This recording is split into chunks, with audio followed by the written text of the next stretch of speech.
और IGST act है किसका? सेंटर का है। सेंटर नहीं पास किया ना, तो सेंटर का है। तो इन्होंने दो नोटिफिकेशन निकाले जहां पर रिफंड का पावर स्टेट टैक्स ऑफ किया गया, दोनों में रिफंड का पावर है। लेकिन इसके अलावा और कोई नोटिफिकेशन नहीं आया, तो वो प्लेस ऑफ सप्लाई कभी डिटरमाइन नहीं कर सकते। सो नमस्ते टू ऑल ऑफ यू। आज के सेशन में स्वागत है आपका।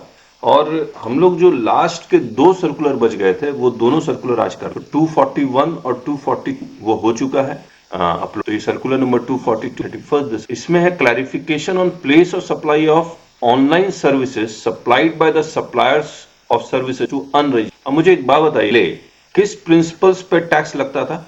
तो टू बेसिस ऑफ टैक्सेशन है। फर्स्ट इज ओरिजिन और दूसरा है कंजम्पशन।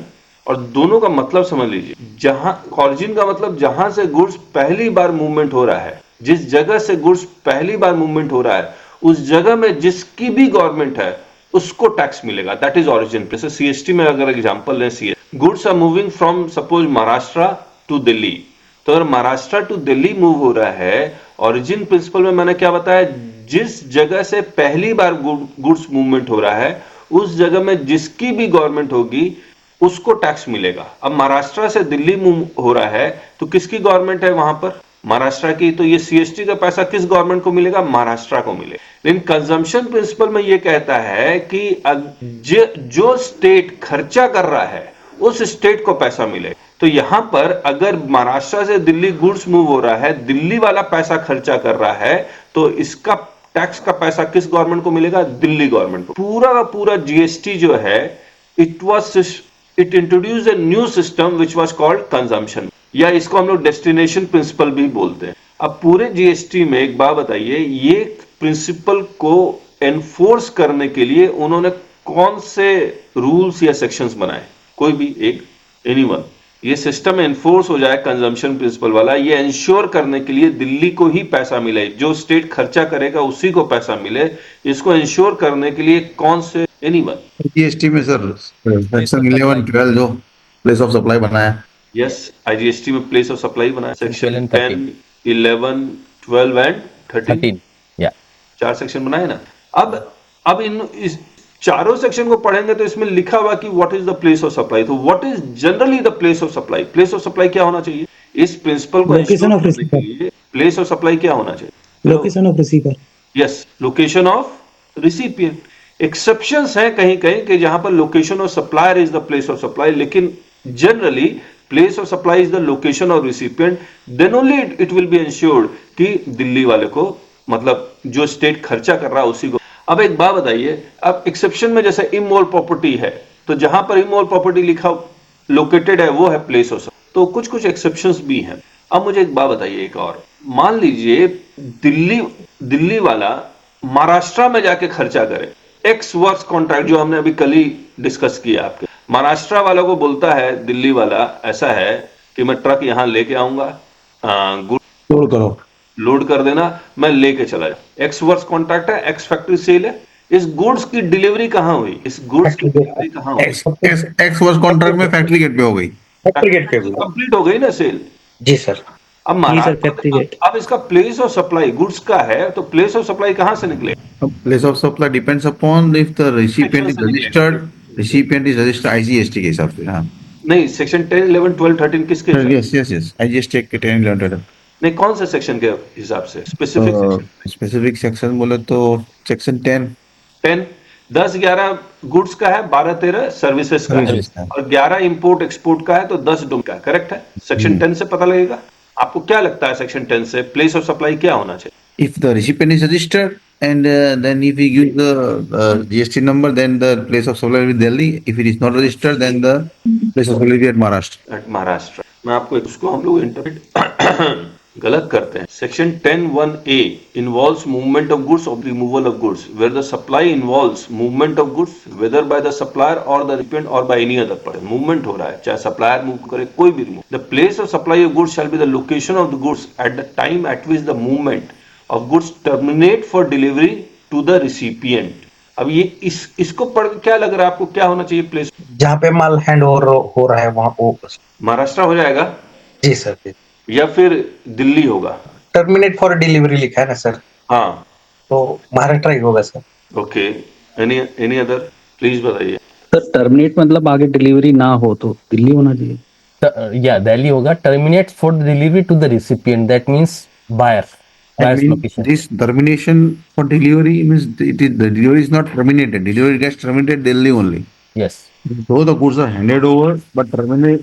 खैर हम लोग को क्या इंटरप्रेट करते हैं, terminates for delivery to the recipient, इसको दिल्ली लेके आ जाएगा। ये दिल्ली लेके नहीं आता, कहीं भी लेके चला जाता, उससे क्या फर्क पड़ता ये भी सही है, बिल टू शिप टू में तो कहाँ उसको मिलता है रिसीप्ट। है? हाँ, लेकिन रजिस्टर्ड होता तो ठीक है, लेकिन मान लो मैं अनरजिस्टर्ड हूँ, मैं दिल्ली का हूँ, मैं लेके चला गया कहाँ, महाराष्ट्र, या मैं लेके चला गया तमिलनाडु।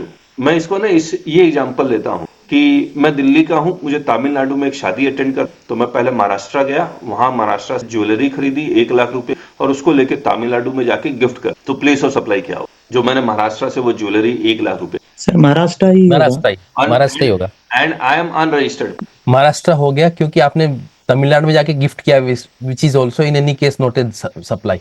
नहीं, अगर ये अगर कॉन्सेप्ट हम लोग लगाते हैं तो जो प्रिंसिपल्स ऑफ टैक्सेशन है, कंजम्पशन बेसिस या डिस्टेंस, वो ये है कि जो स्टेट खर्चा करेगा उस स्टेट को ये पैसा मिलना चाहिए। करेक्ट है ना? अगर आप प्लेस ऑफ सप्लाई महाराष्ट्र बोलते हैं लेकिन खर्चा दिल्ली वाला कर रहा है, तो दिल्ली वाला को तो कभी नहीं मिलेगा। सर वो एड्रेस दे देंगे दिल्ली वाले का तो हो जाएगा।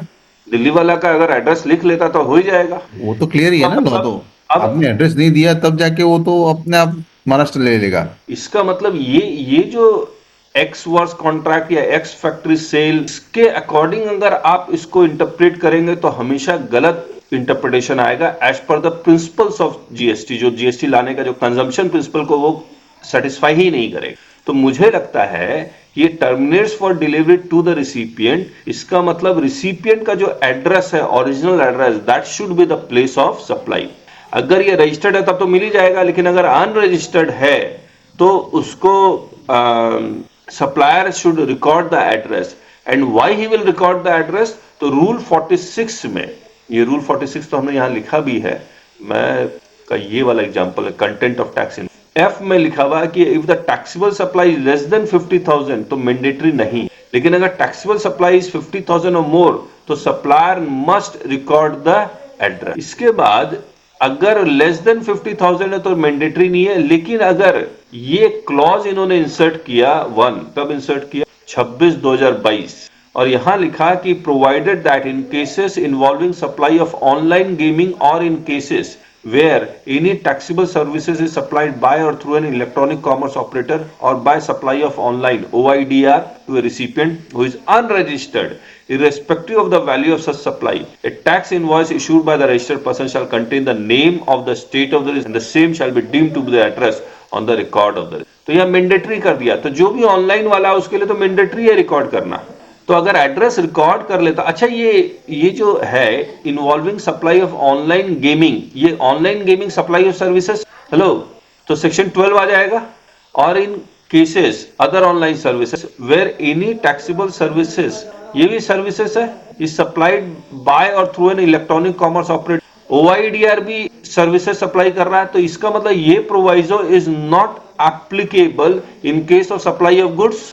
हेलो, मैं यहां लिख देता हूं, एक मिनट। तो this is not applicable in case of supply of goods. तो सप्लाई ऑफ गुड्स में इसका मतलब ये सिर्फ सेक्शन 12 से रिलेटेड है या 13 से रिलेटेड है, और अगर सप्लाई ऑफ गुड्स में तो सेक्शन 10 या फिर इंपोर्ट एक्सपोर्ट है तो 11 देख। अब ये सर्कुलर में आते हैं हम लोग। Place of supply of online services supplied by the suppliers of services to the unregistered recipient. तो जो भी हमने अभी आपको बताया है वही प्रिंसिपल्स पे ये सारा सर्कुलर है कि रॉन्ग इंटरप्रिटेशन ऑफ 12 रूल 46। अब ये जो प्रोवाइजो डाला हुआ है, respective of the value of such supply the state of the recipient आपको लिखना ही पड़ेगा ऑनलाइन। फिर ये लेजिस्लेटिव प्रोविजंस, OIDR का मतलब लिखा हुआ है इसमें, इलेक्ट्रॉनिक कॉमर्स का मतलब लिखा हुआ है, इलेक्ट्रॉनिक कॉमर्स ऑपरेटर कौन होता है, अमेजन, फ्लिपकार्ट, सब कवर्ड हो गए। लेकिन अमेजन, फ्लिपकार्ट तो सिर्फ सप्लाई ऑफ गुड्स करता है, अमेजन सप्लाई ऑफ सर्विसेज भी करता है। 12 सबसेक्शन 2 प्लेस ऑफ सप्लाई यहां पर लिख दिया, made to any person other than registered person shall be the location of the recipient where the address on the record exist.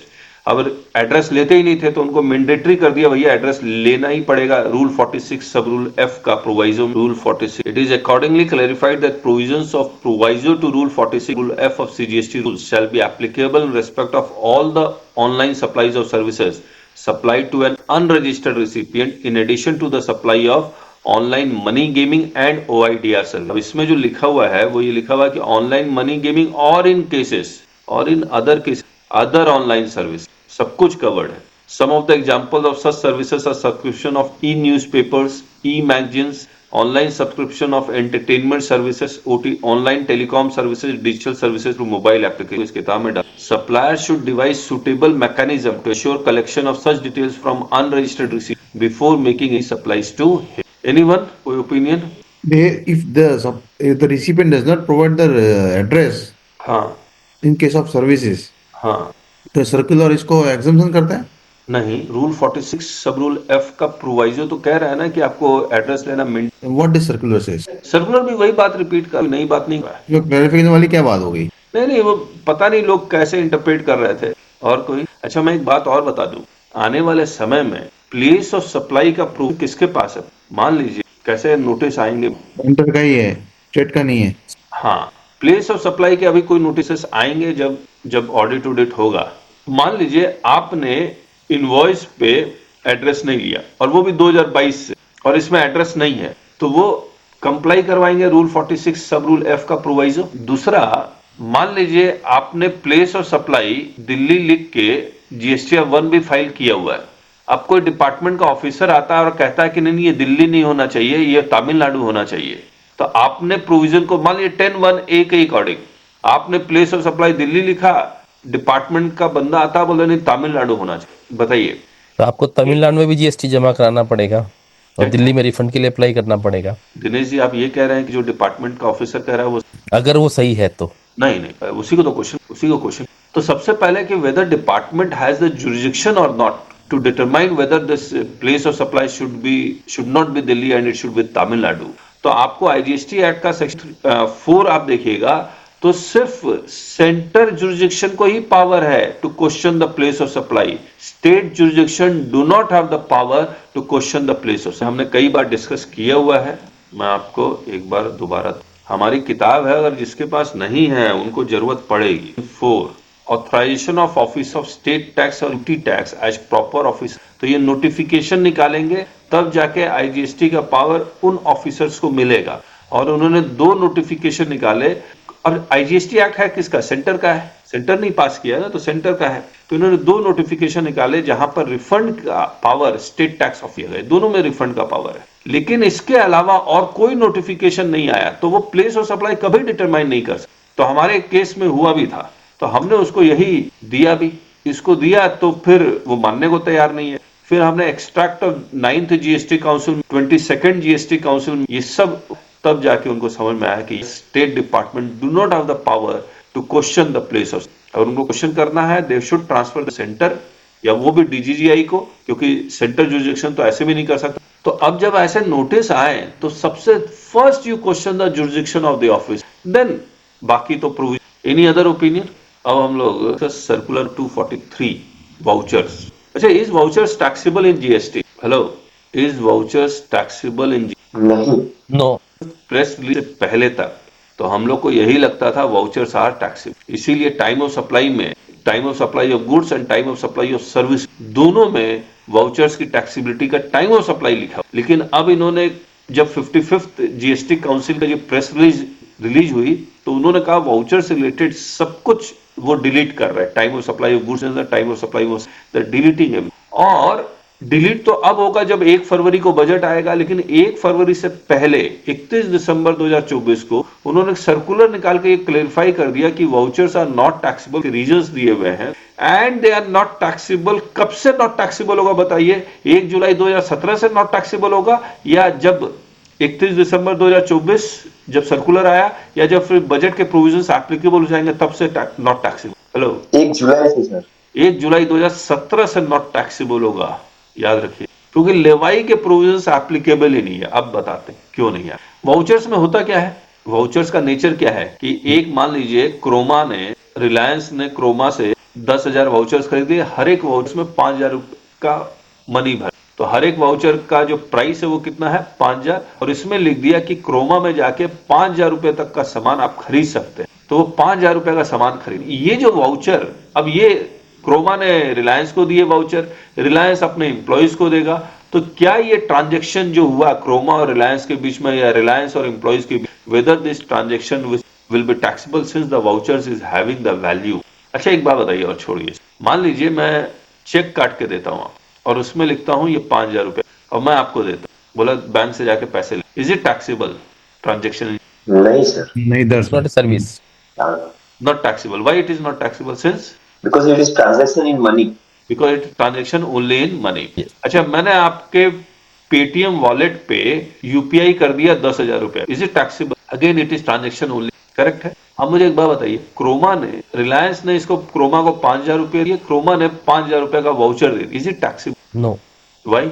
Because goods is not determined what tax it will attract, and unless it is specified that you can take only TV or mixer or juicer, whatever it is. नहीं, अभी हमने जो concept बताया उसी के according check दिया, आपने कहा transaction only in money, UPI दिया transaction in money, Croma, Reliance ने क्रोमा को 5,000 रुपया दिया, क्रोमा ने एक कागज काट के दे दिया, उसमें लिख दिया वाउचर की वैल्यू 5,000 रुपया, whether it should be taxable और नॉट? No. No, why?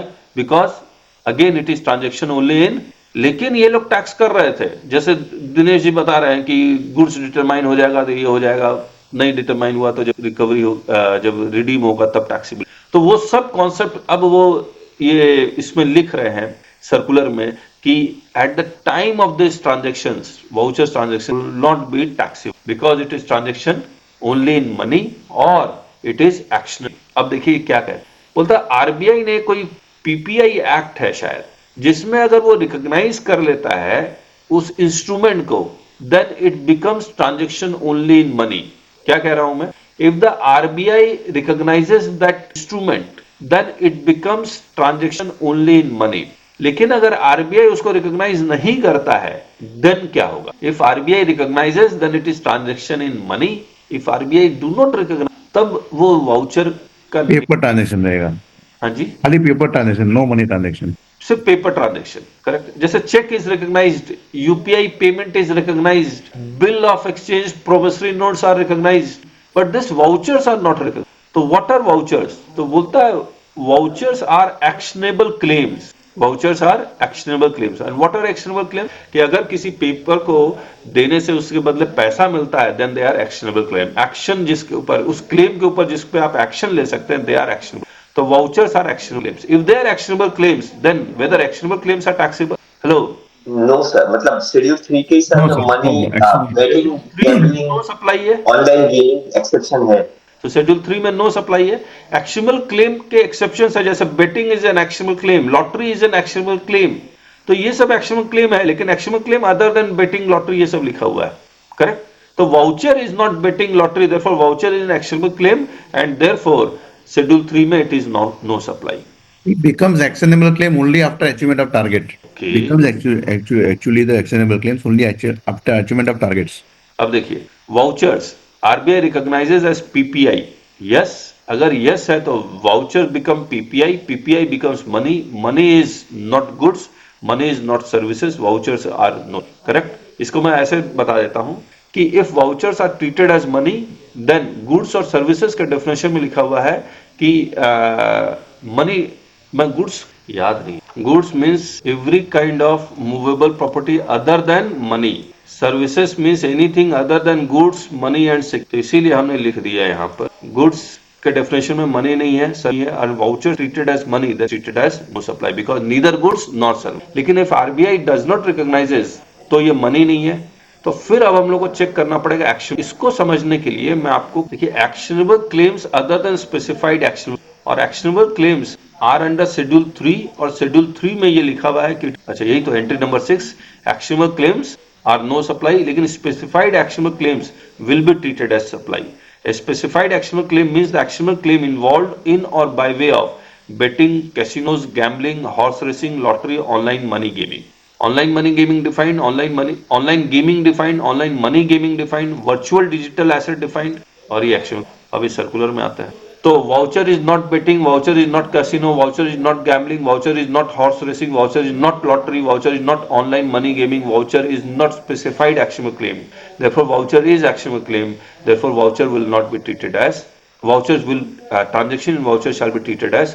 फिर इन्होंने ये लिखते हैं आगे सर्कुलर में कि ट्रांजेक्शन इन वाउचर अगर P2P हो, प्रिंसिपल टू प्रिंसिपल बेसिस पे हो, तो no GST since voucher in principal और एजेंट के बीच में ट्रांजेक्शन हो, तो मैंने आपको वाउचर दिया कि आप लिस्ट बदले मैं कमीशन दूंगा आपको, तो उस कमीशन एलिमेंट पे जीएसटी लगेगा। GST on commission only plus on any other additional. तो ये पूरा सर्कुलर वैसा ही है, ये 7 पेज का सर्कुलर है, तो आप ये पढ़ लीजिए। कोई ओपिनियन देना चाहता है? मेरी छोटी सी क्वेरी है, आपने P2P बेसिस में वाउचर बेचा डिस्ट्रीब्यूशन चैनल के थ्रू, 10,000 वाउचर दिए, फेस वैल्यू 100 रुपीज, आपने अपने डिस्ट्रीब्यूशन चैनल को बोला 90 रुपीज में मैं देता हूँ आपको, आप इसको रिटेल में 95 का दो, in turn they will give it 100 rupees to the retail consumer. अब आपने इसमें कमीशन का बोला जीएसटी में, क्योंकि अनफॉर्चुनेटली मैं पूरा सर्कुलर पढ़ नहीं पाया था, तो that's the reason I am raising this query कि जो सप्लाई कंपोनेंट है wholesaler to retailer, retailer to end consumer, उसमें जीएसटी कंपोनेंट कैसे कैलकुलेट करें? मान लीजिए distributor to retailer to consumer, yes, और वाउचर का अमाउंट कितना है? 100 रुपया 100 रुपया नंबर में दिया, इसको रिटेलर को दे दिया, और इसको कमीशन को तो 100 रुपये में मिलेगा, ये हाँ इसको हाँ है ना, हम्म 5 रुपये कमीशन। अब इसको तो नहीं पता ना, ये भी तो रिटेलर को दे सकता है ना सीधा, तो इसके लिए तो 10 रुपये ही हो गया ना, 100 रुपये की चीज 90 रुपये में दिया उसने। नहीं तो ये इनवॉइस कितने रुपए का काटेगा? वही मैं पूछना चाह रहा हूँ यहाँ पे 5 रुपए क्वेश्चन। का तो काटेगा। फिर ये जब रिटेलर कंज्यूमर को बेचेगा तो फिर रिटेलर काट देगा 5 रुपए। हेलो, हाँ सुन रहा हूँ सर, पर थोड़ा कंफ्यूजन है मेरे को। हाँ बता दीजिए। डी ने आर को दिया, डी को पीछे से आया 90 रुपए में, अब ये आर को दे रहा है या दिनेश जी और कॉम्प्लिकेट मत कीजिए, इसी में रही। हाँ। ठीक है, दिनेश ने वाउचर खरीदा 100 रुपए का, आर को दिया 95 में, 95 में, तो ये कमीशन 5 रुपया कमीशन पे जीएसटी 5 रुपये। जब ये फर्दर बेचेगा, मान लीजिए 100 में नहीं बेचता, ये 98 में बेचता, तो 3 रुपए का इनवॉइस काटेगा। Any other query? चलिए फिर मैं आपको कुछ और, हम लोग कई स्किंग ऑफ एआई कॉन्सेप्ट में जैसे हम लोग कुछ भी लिखे तो वो सही जवाब दे सके, तो वो कैसे पॉसिबल? इतने सारे चैट जीपी फिर बहुत सारे आ गए, उससे आप सवाल करेंगे तो ये क्या करता है, बहुत सारे मटेरियल पूरे इंटरनेट में ढूंढ के और ये कुछ भी जवाब देता है, उस जवाब पे आप रिलाई नहीं कर सकते। लेकिन एक ऐसा एआई डेवलप हो जाए जिसपे आप जवाब पे रिलाई कर सकते, तो वो कैसे पॉसिबल? आज हमने ये 4 वॉल्यूम पे हमारी बुक, अगर इसी 4 वॉल्यूम और जो 5वीं आने वाली है, फिर और भी बहुत सारे किताबें हैं जो हम लोग आने वाले समय में, अगर पूरे इस डॉक्यूमेंट पे अगर एआई लगा दिया जाए तो आप उनके ऊपर रिलाई कर सकते। क्या कहते हैं आप लोग? मेरे दिमाग में तो कई साल से था, लेकिन सर इसमें आप मिनट्स भी अंदर ऐड कर दीजिए। क्या ऐड कर? Minutes council meeting. Yes, council. तो पॉसिबल और नॉट, क्योंकि ये टेक्नोलॉजी बहुत महंगी, सारा वेरिएबल कॉस्ट है। इसको कंपनी बना के इसका इन्वेस्टमेंट करे अपन लोग, या फिर कोई भी एंटिटी बना के करे तो उसका बेनिफिट मिलेगा सबको। आपको ये दिखाई दे रहा है? हाँ। अब हम लोग इससे क्या सवाल करें? ये एक प्रोटोटाइप है जो हमारी किताब से आंसर निकाल के दे। If the credit is blocked then can as supply. मुश्किल सवाल है ना? ये हमारी किताब से ही, ये देखिए हमारी किताब वहां नहीं जा पाया जहां पर उस 17(2) के उसमें लिखा हुआ था, वो वहां नहीं पढ़ पाया। इसको थोड़ा सा और कर ले, व्हाट फॉर द, नहीं पढ़ पा रहा। ये एम्प्लॉयमेंट ऑफ क्रेडिट का बात कर रहा है। हाँ, वो पढ़ नहीं पा। अच्छा, दूसरा सवाल, supplier tax, output tax TC आने वाला सर समय इसी सब का रहेगा। ये लिख रहा है कैश। मैं चाहता हूँ पूरा पूरा जैसे ये लिखा ना, चाहता हूँ 49 भी लिख देता, सर्कुलर भी लिख देता, सब कुछ लिख देता। मतलब एआई का यूज तभी करते हैं जब इसको रिप्लाई बनाना होता है नोटिस में, पूरा कंप्लीट रीडिंग नहीं आता है इसमें। वो भी कर दूंगा इसमें। हाँ। हमने जितनी रिप्लाई बनाया हुआ है ना, मान लीजिए व्हाट इफ डिन is defective is not correct, make a reply. अभी तो वो डॉक्यूमेंट हमने अपलोड नहीं किया, इसमें सिर्फ 2 ही वॉल्यूम अपलोड किया, 1 और 2 जो हमारी किताब का, 3, 4 बाकी रिप्लाईज अपलोडेड नहीं। लेकिन मुझे लग रहा है कि ये काफी अच्छा बन जाए। कॉस्ट बहुत है, ठीक है, हो जाएगा, ये अच्छा हो जाएगा। मैं आपको मंडे टू ये और थोड़ा बन जाएगा तब आपको। सर मिनट्स उसमें ऐड कीजिएगा। मिनट्स भी ऐड हो, सब बहुत कुछ ऐड करेंगे, इतना कुछ ऐड कर देंगे, मिनट्स ऐड कर देंगे, प्लस बहुत सारे डॉक्यूमेंट्स ऐसे, जजमेंट्स ऐड कर देंगे। एग्जाम सप्लाई का जो अपना जो वॉल्यूम है इसमें ऐड है? नहीं है, करेंगे। चलिए, जो नए लोग आए हैं उनसे एक बार बात कर ले। दिनेश जी, अपने बारे में थोड़ा बता दीजिए। Dinesh yes sir, CA with almost 30 years experience working in corporate. और कहाँ पर हैं आप? दिल्ली। नहीं, किस कॉर्पोरेट में? I started my journey with Aditya Birla, then Reliance, then Bharti, Feedback, currently with ASF, SEZ. AC SEZ. जेन, ये कौन सी? SEZ, स्पेशल इकोनॉमिक अच्छा, जोन। Special economic. बहुत बहुत स्वागत है आपका। बहुत थैंक यू अच्छा। सर। मैं फिजिकली तो आ चुका हूँ कई बार मीटिंग में, ऑनलाइन पहली बार किया है। आपके DDU दीनदयाल उपाध्याय मार्ग पे तो आ चुका मैं मार्ग में। अच्छा, हम लोग मिले हुए हैं फिर। शायद, पर 4-5 साल पहले या जब GST इम्प्लीमेंट हो रहा था तब आया था बत्रा जी, उसके बाद में मौका नहीं पड़ा। आज चांस की बात है, सुबह का सेशन कैसा रहा सेशन? बहुत अच्छा रहा। You are motivating me to read it again and again. I use to remember all the sections by heart, अब सब भूल गया। अच्छा अच्छा। आपने अच्छा इनिशिएटिव लिया है जो आप दिखा रहे थे अभी, कैन यू शेयर इट? क्या चीज? अभी जो आप दिखा रहे थे ये जो AI? हाँ AI वाला, can you share it with us? हाँ हाँ, ये तो सिर्फ ऑन सेल जाएगा ना। अच्छा, ऑन सेल जाएगा, ये बन जाए सेल चला। हाँ, एप्लीकेशन की फॉर्मेट में बनाएंगे बेटर रहेगा ताकि मोबाइल पे ऑपरेट कर पाए। ओके। लैपटॉप या डेस्कटॉप वाला मत बनाइए प्लीज, क्योंकि अब जमाना फास्ट है। नहीं तो एप्लीकेशन मोबाइल पे भी चल रहा है ये कुछ। ठीक है। थैंक्स। अमोद जी, ध्रुव भी है। या गुड मॉर्निंग सर, ध्रुव बोल रहा हूँ सर। हाँ जी, ध्रुव जी बताइए अपने सर मैं CA क्वालिफाई करा 2010 में नवंबर में। मेरा एक्सपीरियंस कंस्ट्रक्शन कंपनी और इंजीनियरिंग कंसल्टेंसी के साथ रहा सर। अभी मैं फीडबैक इंफ्रा के साथ जुड़ा हूँ, तो 6 साल से वहीं पे काम कर रहा हूँ सर। दिल्ली में। कंपनी गुड़गांव में है सर। जी, कैसा रहा सेशन? बहुत अच्छा रहा सर। GST में? हाँ, GST में शुरू से तो काम नहीं कर रहा सर, लास्ट 1.5 साल से मैं काम कर रहा हूँ। ओके। अभी लास्ट ईयर मैंने इंस्टीट्यूट का सर्टिफिकेशन कोर्स करा था सर। अच्छा। उसके बाद मैं GST में इन्वॉल्व हो गया और ज्यादा। Thank you sir, thank you. Amod ji, Mohan Nair, Raju. Sir, good morning, sir. Good Raju, morning, sir. बताइए Raju ji. I'm from Mysore, sir. Already I have attended. Ajit and अच्छा अच्छा अच्छा अच्छा, ये जो हम लोग ग्रुप चला रहे हैं, जो भी नए हैं भी बता देता हूँ। तो अभी तो we are not charging in club and discussion club में हम लोग क्या करते हैं, अगर आपके पास नोटिसेस आए हैं, डिस्कस करते हैं आपकी क्वेरीज को। और डिस्कशन क्लब और ये it is this litigation club joining, तो आप हमें आपके क्वालिफिकेशन, आपके एक्सपीरियंस, आप हैं समझ के उसको फिर आपको इसमें ज्वाइन करवाते हैं। It is again A paid group. इस डिस्कशन ग्रुप में एवरीवन कैन ज्वाइन, और की जो प्राइसिंग हमने रखी है बहुत ही रिजनेबल, 4,000 एंड 8,000। लेकिन जो भी अभी 1 जनवरी 2025 तक ज्वाइन करता है उनके लिए 2,500 if the validity is 31। Other members 4,500, validity 31 मार्च 20। कुछ लोग हमारे यूट्यूब मेंबर्स है जो सीख रहे हैं, तो हमने अपना 250 घंटे का कोर्स है वो यूट्यूब डाला हुआ है। तो सब्सक्रिप्शन के अलावा और एक बटन होता है ज्वाइन का, तो ज्वाइन के बटन को देंगे तो आप यूट्यूब के मेंबर बन जाएंगे, और उसमें आप फिर